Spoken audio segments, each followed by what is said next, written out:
How to fix Minecraft not compatible with Windows 11 issue. 1. Install the latest GPU drivers using the recommended Avast driver updated in this video guide. 2. Disable antivirus programs. 3. Run Minecraft as administrator. 4.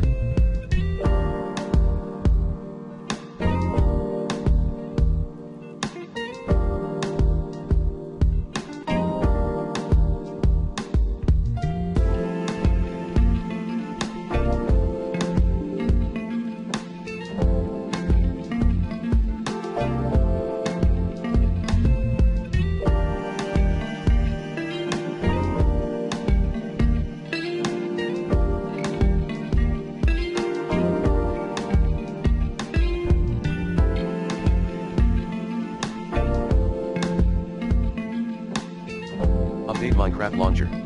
5. Reset Minecraft application. 6. Remove and reinstall Minecraft.